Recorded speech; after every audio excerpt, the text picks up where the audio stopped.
Bonjour à tous ceux qui nous regardent. Et je vais vous apporter ce matin un message marrant.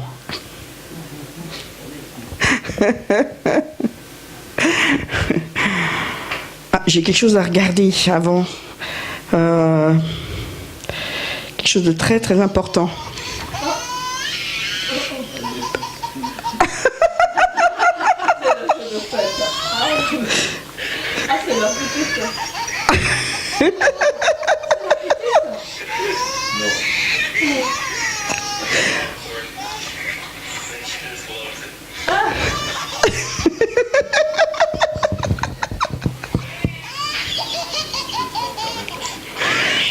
Vous l'entendez? Le micro, sauvez-le.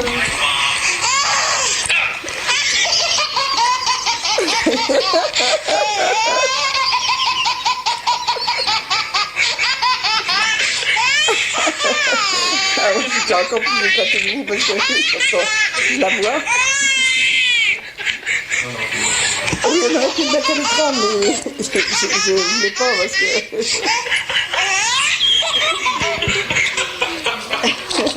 Ah, je ne vais pas aller jusqu'au bout, il y en a pour un petit moment.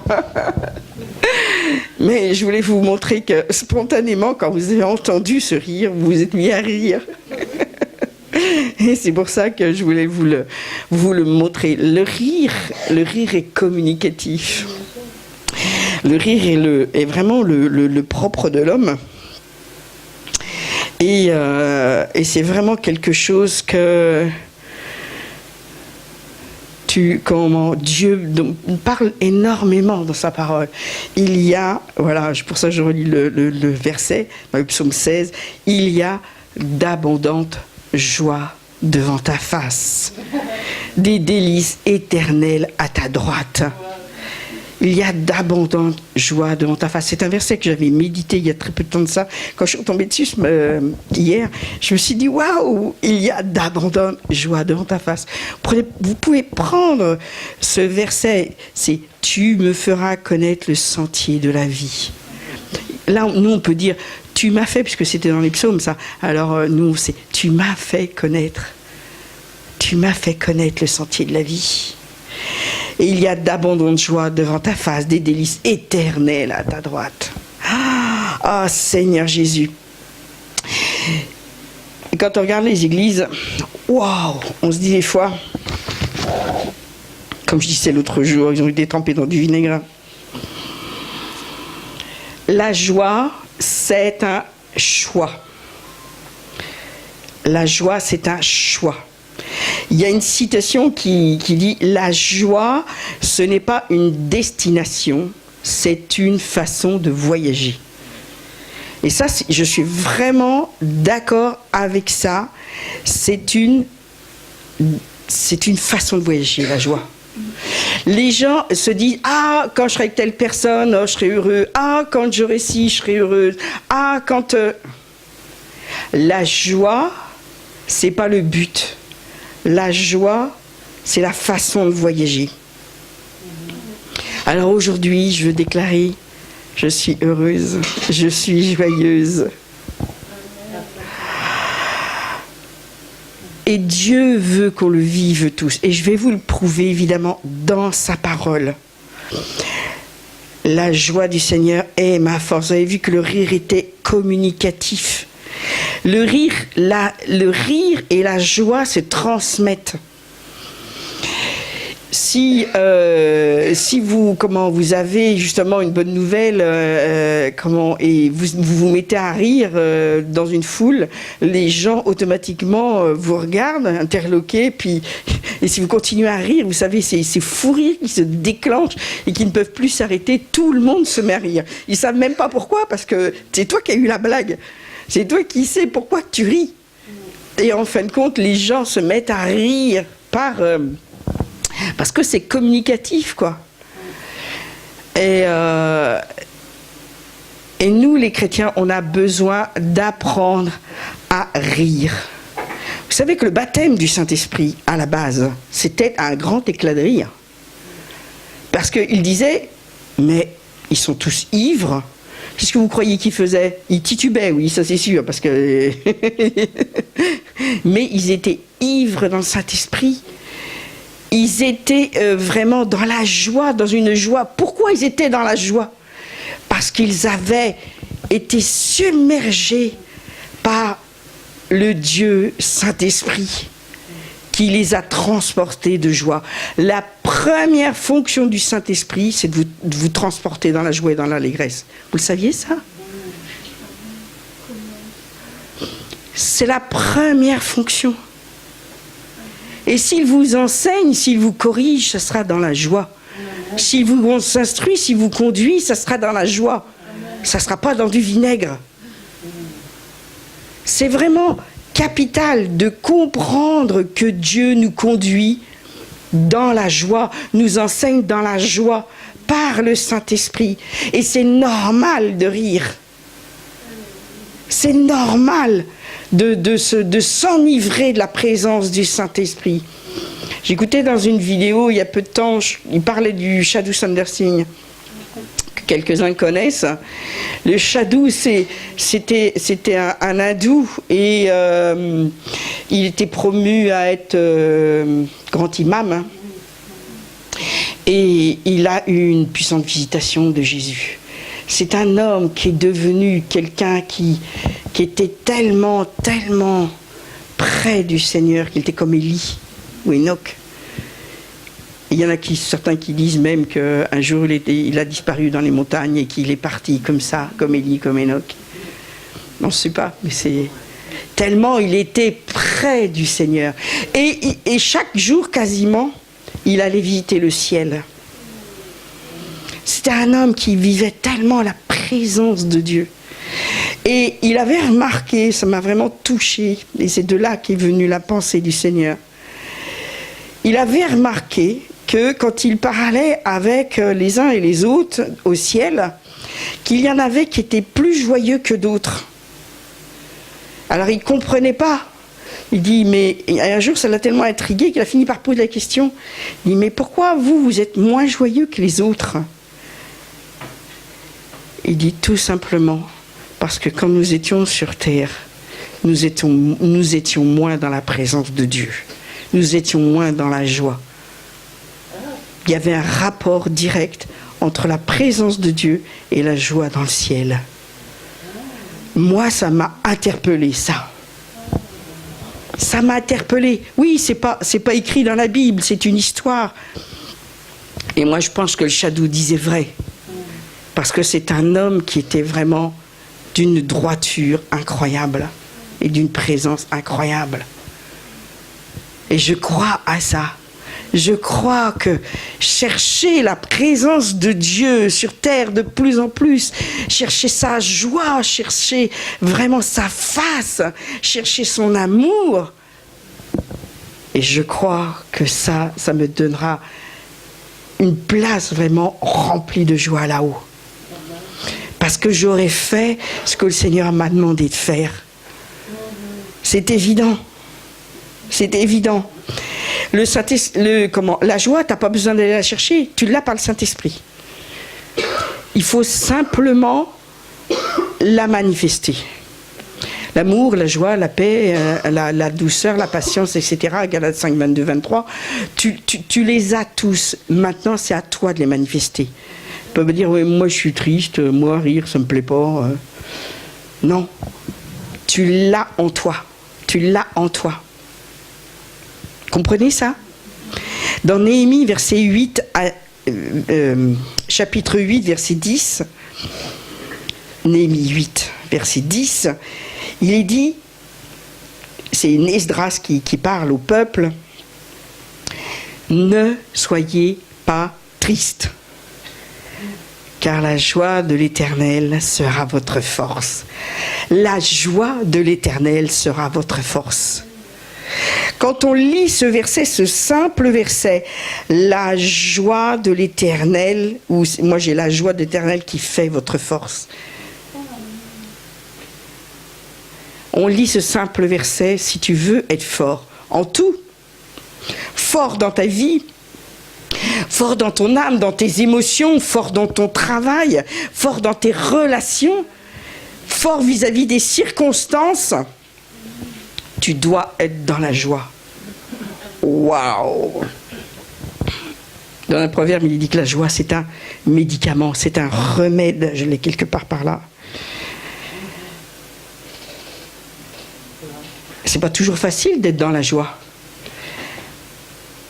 Il y a deux attitudes dans l'épreuve. Deux attitudes dans l'épreuve. Soit tu continues à te morfondre dans ta situation, soit tu rejettes cette tristesse qui commence à t'envahir. C'est comme ça que viennent les dépressions. Les gens ruminent sur des tristesses, sur des circonstances. Ils ruminent, ils ruminent, ils ruminent, au lieu de méditer la parole de Dieu, la parole de Dieu, la parole de Dieu. Quand tu médites la parole de Dieu, quand tu rumines, ruminer et méditer, c'est le même mot. Hein. Quand on médite, on rumine. Et si tu rumines la tristesse, tu tombes dans la dépression, tu tombes dans la mort. Si tu rumines la parole de Dieu, tu t'élèves dans la joie. Parce que c'est ton médicament, ton remède.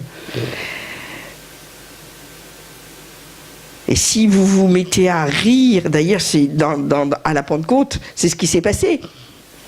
On les a pris pour des fous. Hein? On dit, ils sont fous. Qu'est-ce qui leur arrive? Ils sont fous. Et si on se met à rire dans la rue, je pense que les gens vont nous regarder d'un drôle d'air. Mais vous ne croyez pas que, comme on dit, un sourire, ça ne coûte rien. Tu peux très bien sourire à la personne que tu croises dans la cage d'escalier, hein, et lui faire un grand bonjour. Ça ne te coûte rien du tout. Je dirais même plus, ça t'enrichit. Ça t'enrichit. La joie et la paix malgré les épreuves. C'est vraiment quelque chose que nous devons développer à tout prix, comme l'amour. Ça fait partie du fruit de l'esprit. Et c'est notre responsabilité de le développer. C'est à nous que ça incombe de le développer. Oui, il y a des circonstances qui sont très graves. Il y a des circonstances qui sont terribles. Je dirais, nous, aujourd'hui, c'est assez facile. Bien que dans nos sociétés, il y a énormément de suicides, alors les gens ne sont pas si heureux que ça par rapport à des pays où il y a la famine, la guerre et tout. Nous, on a d'autres mots, comme on dit. Alors, on va surtout parler de Acte 16.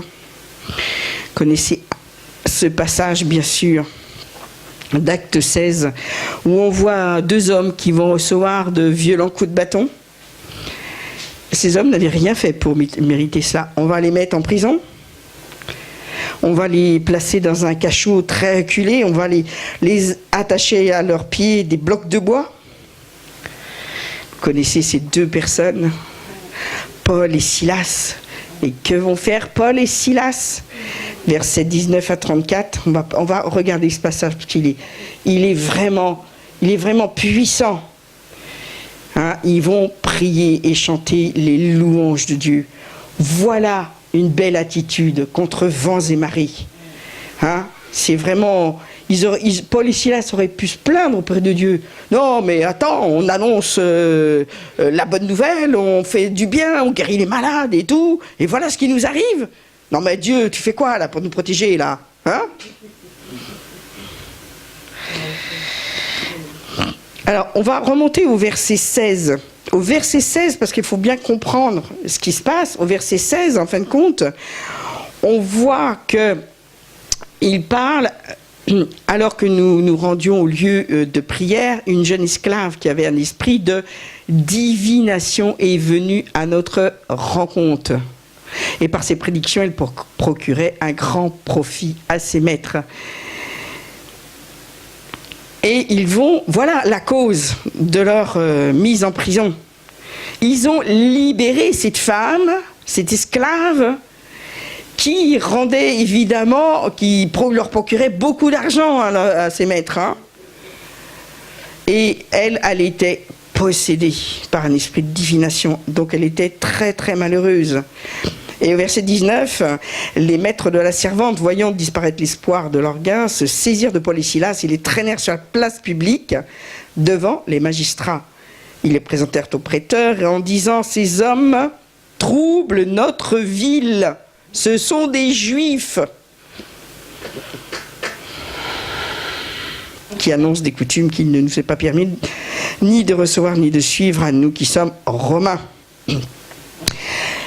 Alors, le comble, c'est que les gens ont vu cette femme délivrée, mais la foule, hein, comme quand Jésus va être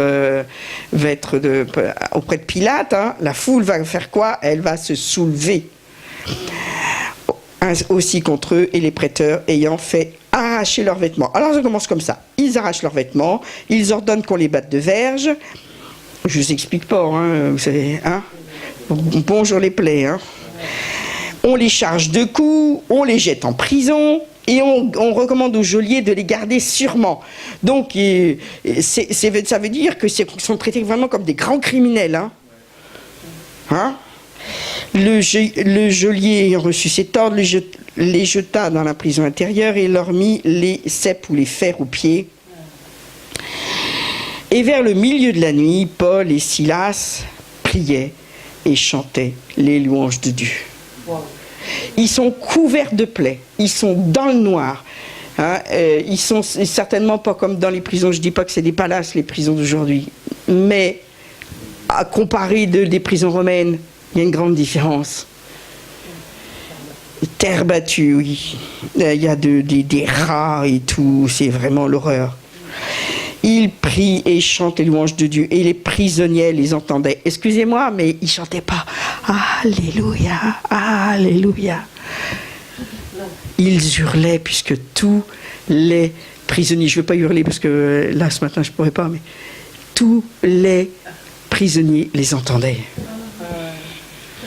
Ce n'était pas des petites prisons, hein. Et qu'est-ce qui se passe ? Tout à coup, ils ne sont pas mis à gémir, hein.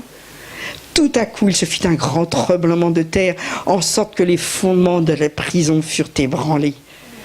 Imaginez un peu, tout simplement, parce qu'au milieu de la tourmente, au milieu de circonstances qu'on peut dire vraiment très aggravées, ils ont chanté et loué Dieu. Comment je pourrais louer Dieu dans ces circonstances ? Les portes de la prison furent ébranlées et au même instant, toutes les portes s'ouvrirent et les liens de tous les prisonniers furent rompus. Je ne sais pas si vous aviez fait attention à ça. Tous les prisonniers. Ce n'est pas seulement eux qui ont été libérés. La puissance de la louange, cette joie qu'il y avait en eux, la présence de Dieu a fait que le sol tremble, que les portes se fracassent, s'ouvrent et tous les liens, ce n'étaient pas des petites ficelles, ce n'étaient pas des brins de laine. Tous les liens se sont ouverts et tous. Mais ils ne se sont pas enfuis. Personne ne s'est enfui d'ailleurs. La présence de Dieu devait tellement... C'est comme s'ils étaient au paradis en fin de compte. Et on voit qu'ils étaient dans le noir puisque... Il dit les portes s'ouvrirent et le geôlier se réveilla. Et je ne sais pas comment il n'a pas entendu avant, moi. Il se réveilla tout d'un coup. Il devait dormir profondément, lui. Hein. Lorsqu'il vit les portes de la prison ouvertes, il tira son épée et allait se tuer, tandis que, pensant que les prisonniers s'étaient enfuis. Mais Paul cria d'une voix forte, « Ne te fais point de mal, nous sommes tous ici. » Alors le geôlier ayant demandé de la lumière, donc on voit bien qu'ils étaient dans le noir, entra précipitamment et se jeta tout tremblant aux pieds de Paul. Je crois aussi que je me serais jetée toute tremblante aux pieds de Paul. Et de Silas, il les fit sortir. Que faut-il? Alors, je vais insister sur la fin, parce que je veux vous montrer à quel point ça peut avoir des conséquences. Il les fit sortir et dit, « Seigneur, que faut-il que je fasse pour être sauvé ?» Paul et Silas répondirent, « Crois au Seigneur Jésus et tu seras sauvé, toi et ta famille. » Et ils lui annoncèrent la parole de Dieu. dans des circonstances atroces. Ils sont pleins de plaies et tout. Il y a le sang qui a coulé. On ne les a pas lavés, hein. Ils étaient vraiment dans des... Ça doit être horrible. Leurs vêtements sont déchirés et tout. Et là, il leur annonce la parole de Dieu. Waouh! Ainsi qu'à tous ceux qui étaient dans sa maison. Dans la maison du geôlier, il y avait plein de monde parce que le geôlier était quand même assez riche. Et il y avait plein de monde, il y avait les servantes et les serviteurs, il y avait une grande famille. Et ils vont annoncer à tous. On aurait pu dire, on va se laver, on va s'étendre, on va se reposer, là c'est bon, après ce qu'on vient de subir. Non, non, non, non, non, non, non. Il est pris avec lui à cette heure même de la nuit. Et là, il lave leurs plaies. C'est après. Il lave leurs plaies. Et moi, j'aime beaucoup. Je vais m'arrêter sur ce passage-là. Parce que le geôlier, c'est pas lui qui a frappé Paul et Silas. Il va laver leurs plaies. Ça, c'était réservé normalement aux serviteurs. C'est pas réservé au maître de la maison. Il va prendre le temps de laver leurs plaies. Il est tellement dans la présence de Dieu. Il est tellement heureux de pouvoir les accueillir dans la maison. Il est tellement heureux d'être là avec eux. Il va commencer par ça. Et c'est à cause de ça. Regardez bien le verset. À cause de ça. Et aussitôt, il fut baptisé. Il ne va pas commencer à dire oui, je crois en Jésus, je crois et tout de ce que tu dis et tout, j'accepte Jésus comme mon sauveur et Seigneur. Non, non, non, non, non. Il va commencer par faire un acte de service, d'esclave. Et à partir de là, il va être baptisé en Christ. C'est-à-dire qu'il va naître de nouveau à ce moment-là. C'est à partir de ce moment-là. Moi, je trouve ça formidable qu'il a commencé dans le service, dans la reconnaissance, dans l'action de grâce. En fin de compte, que les prisonniers, ils ont loué Dieu, ils ont prié, que les portes sont tombées et qu'ils ne se sont pas sauvés, donc qu'il ne s'est pas tué, qu'ils sont venus chez lui, ils ont annoncé la parole de Dieu. Ils ont dit simplement, crois et tu seras sauvé. Il était tellement, tellement heureux de ça qu'il a fait quelque chose, même avant d'avoir la récompense de la vie éternelle. Moi, je trouve ça extraordinaire. C'est ça qui m'a touché dans ce passage. Et quand j'étudiais ce passage, je me suis dit, waouh, quand même, waouh. Et il va lui donner asile, les ayant conduits dans son logement. Il leur sévit, il ne va pas s'arrêter là. Il leur servit à manger et il se réjouit avec toute sa famille de ce qu'ils avaient cru en Dieu. Waouh! Ça, c'est magnifique. Voilà les circonstances. Le geôlier, je suis sûr qu'il était tremblant de peur et qu'il s'est dit, oh là là, si Dieu est avec eux, qu'est-ce qui va m'arriver? Oh là là, qu'est-ce qui va m'arriver? Non. Il s'est dit, il aurait pu se sauver. Il aurait pu, je sais pas, mais non. Il est rentré dans le plan de Dieu. Waouh! Ça, c'est le comportement qui va changer notre vie. Un comportement où on va vraiment se mettre au service de l'autre.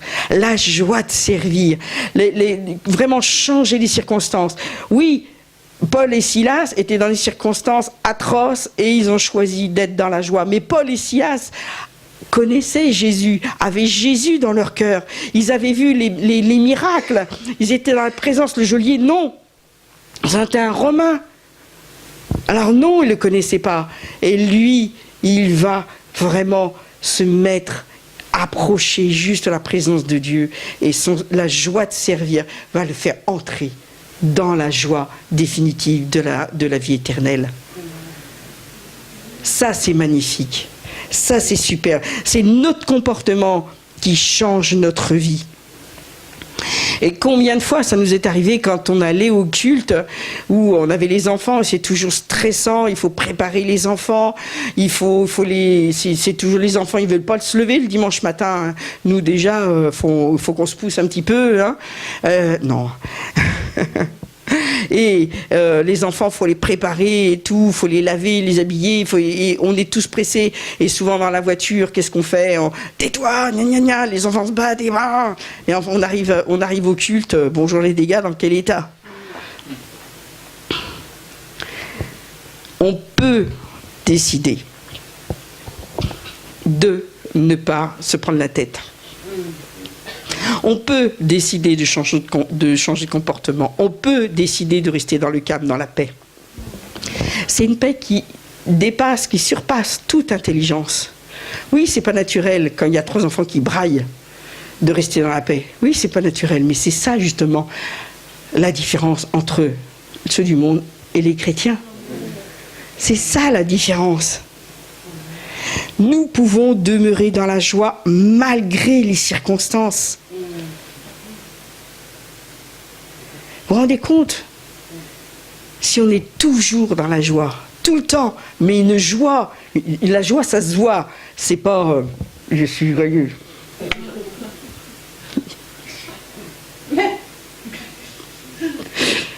You know what? I am happy. Non. La joie, c'est quelque chose qui se voit, c'est quelque chose qui se transmet, c'est une attitude. C'est vraiment, c'est dans nos conversations, c'est dans nos échanges, c'est dans nos services. La joie, c'est quelque chose qui se cultive. Alors c'est vrai, c'est un peu comme les pousses de bambou. Je ne sais pas si vous avez essayé de faire des pousses de bambou. Évidemment, c'est pas. Mais moi, je vais vous le dire, c'est pas notre pays où on voit. Mais les pousses de bambou, quand vous les mettez en terre, ça met très longtemps à pousser. Mais une fois que ça c'est sorti de terre, ça peut pousser d'1 mètre en un jour. Les grands bambous, c'est astronomique. C'est astronomique, les bambous. Mais c'est vraiment... Et bien la joie, c'est pareil. Tout le fruit de l'esprit. Tout le fruit de l'esprit. Moi, j'aime bien faire cet enseignement sur le fruit de l'esprit. On se régale à chaque fois. À chaque fois, on se régale. On l'a fait je ne sais pas combien de fois, Lydie et moi. Et à chaque fois, on se régale. Parce qu'on se dit, waouh, il y a tellement de choses dans le fruit de l'esprit. Tellement de belles choses. Et c'est quelque chose que nous devons cultiver, que nous devons chaque jour cultiver. Parce que le voleur, là, le tueur, hein, celui qui détruit, celui qui ment, lui, il sait bien mettre des mauvaises herbes dans notre jardin. Mais si on était des sources de joie continuelles, les gens, ils nous regarderaient, ils diraient, oh là là, elle a quoi celle-là? Moi, je veux ce qu'elle a. J'aimais bien des Moshe Karian pour ça, parce que c'était son livre, c'est les gens les plus heureux de la terre. Si on manifeste pas la joie, si on manifeste pas la paix, on a un grave problème. On n'a pas cultivé notre jardin. Alors moi je vous encourage. Il y a vraiment des exemples de par le monde qui nous montrent cette joie. Je vais vous en donner quelques-uns. Et évidemment, il faut protéger cette paix. Mais je voudrais vous donner quelques versets supplémentaires. Ah oui, le voilà, le verset que je vous citais, le Proverbe 17, 22. Un cœur joyeux. Alors ça, c'est un verset à méditer. Un cœur joyeux est un bon remède, mais un esprit abattu dessèche les os. Vous voulez avoir le seul vrai médicament dans votre armoire en pharmacie? La joie. C'est beau ça, hein? Psaume 32, verset 11. Psaume 32, verset 11. Juste. Nous sommes des justes. Réjouissez-vous en l'Éternel et soyez dans l'allégresse. Poussez des cris de joie, vous tous qui êtes droits de cœur. La joie, ça se manifeste par de l'allégresse, par des cris de joie. comment comment ça s'appelait, Milka, hein, a traité David, comment elle a traité, qui revenait de la victoire, qui revenait vraiment en chant de triomphe, hein, il revenait vraiment, et il avait enlevé ses habits royaux, il était voilà, juste avec ça comme une chemise de nuit, quoi, hein. Mais c'était un déshonneur pour le roi d'être en petite tenue, je dirais, dans la rue. Et Milka, sa femme, va le mépriser. Mais lui, il était dans la joie, il était dans l'allégresse, parce que son Dieu avait combattu pour lui, il était avec lui. Ça, c'est la vraie joie. Il dansait, il sautait. Donc, vous imaginez un roi, un président de la République, faire ça dans la rue, là, des tourbillons et tout, et de danser comme une jeune fille en caleçon. Ça ferait un petit peu.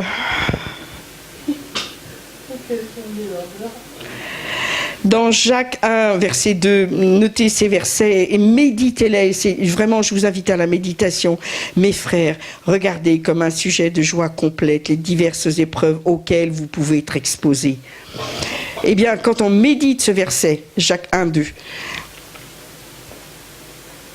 comment je peux regarder? Non mais attendez, est-ce que Dieu peut me dire ça?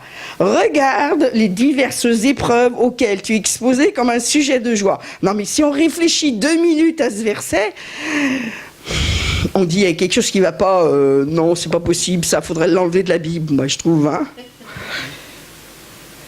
comme un sujet de joie complète. C'est pas une petite joie, oh youpi, je vais gagner. Un sujet de joie complète.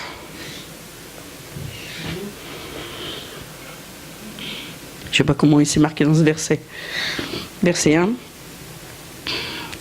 Complète les diverses épreuves. Moi, je trouve ça extraordinaire.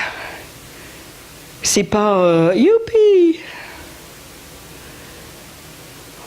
On va regarder toutes ces épreuves, comme un chant de victoire. Parce que Dieu est là avec nous. Mais si tu ne le crois pas, si tu te dis, ce verset-là, je ne sais pas comment je peux le réaliser, hein, donc il n'est pas pour moi, donc je l'oublie ce verset. Et ben, tu ne rentreras pas dans cette joie complète. Mais avant que la situation, l'épreuve, soit déjà finie.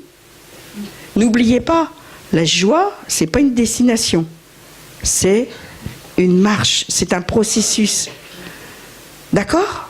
C'est une façon de penser. Donc vous pouvez complètement, maintenant, révélation du Saint-Esprit, hop. Mais alors, je peux aborder tout ce qui se présente devant moi différemment. Parce que je sais que Dieu est avec moi, je sais que Dieu va me donner les solutions, je sais que Dieu va me conduire, je sais que Dieu va me protéger. Je sais que Dieu connaît ma situation.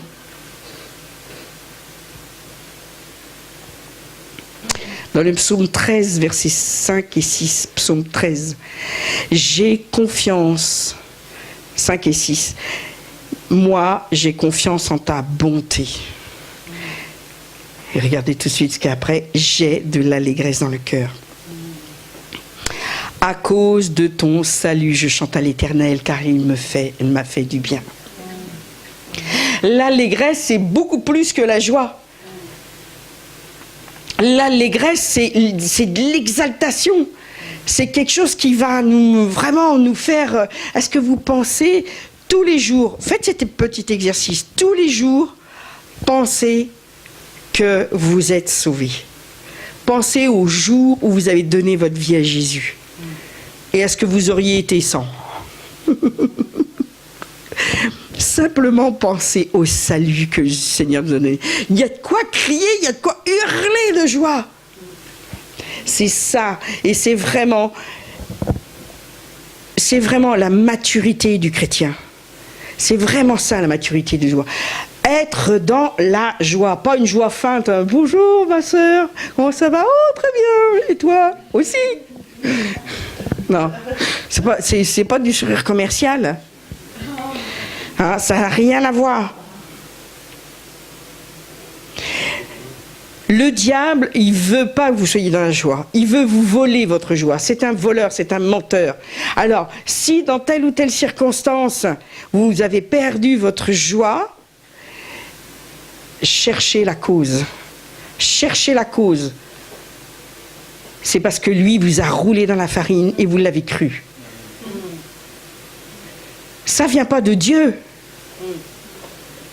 Vous avez cru ce qu'a raconté le diable. Alors évidemment, le diable, il vient pas avec ses cornes, là, sa queue, son trident, et puis vous dire « Ah, ah, ah, je vais te raconter un mensonge ». Vous savez qui il utilise souvent, le diable? Vos proches. Il vous a comme ça. Alors, si vous n'êtes plus dans la joie, si vous n'êtes plus dans la paix, cherchez la cause. Vous vous êtes fait rouler dans la farine. Et vous avez cru ce qu'il a dit. C'est tout simple. Donc, ce n'est pas dans la joie, excusez-moi de vous le dire, c'est de votre faute. Ça, moi, c'est dit. Au moins. Voilà, à bon entendeur. Alors, juste ces petits exemples. Par exemple, Lester Sumrall, je ne sais pas si vous le connaissez, un grand revivaliste, Lester Sumrall, pas de ce siècle, il a demandé un jour à Smith Wigglesworth, un grand revivaliste aussi, il lui a dit « Comment te sens-tu aujourd'hui, Smith ?» Alors moi j'aime beaucoup sa réponse, c'est pour que je vous la cite.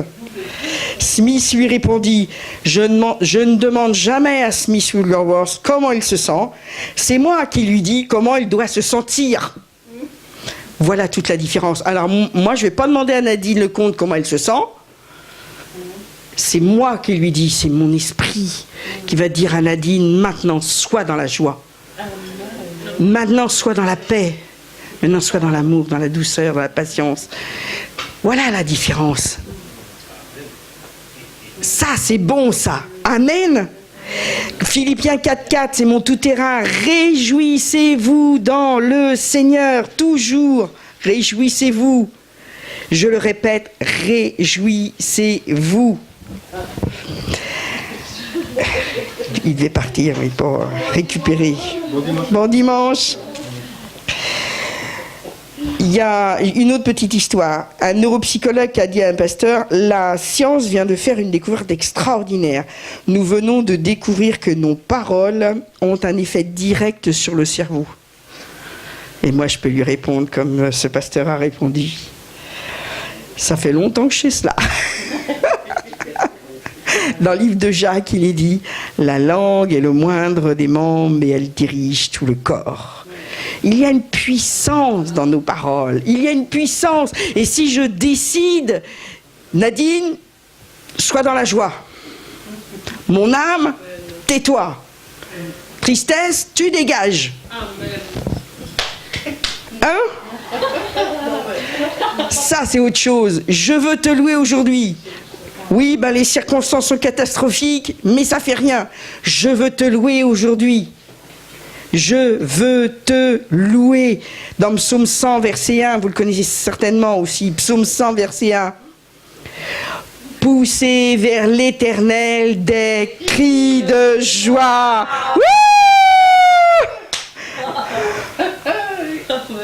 Vous savez que dans la lettre aux Éphésiens, si vous êtes triste, prenez la lettre aux Éphésiens, livre des Éphésiens.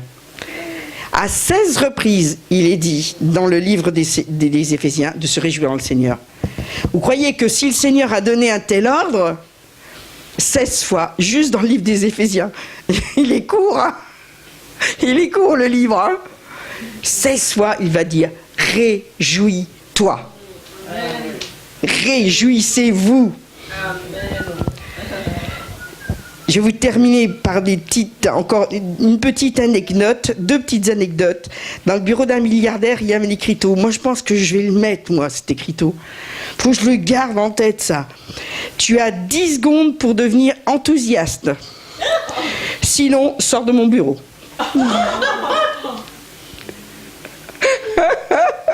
C'est extraordinaire. Ah oui. Et vous savez que le mot enthousiaste, pour ceux qui ne le sauraient pas, enthousiaste veut dire, ça vient de la racine intheos, ça veut dire en Dieu. Et quand nous sommes enthousiastes, nous sommes en Dieu. C'est beau ça, hein? Entheos. T.D. Jakes a dit, si tu ne te réjouis pas, alors celle-là elle est salie. Si tu ne te réjouis pas, je vais vous laisser avec ça, le diable va penser qu'il a gagné.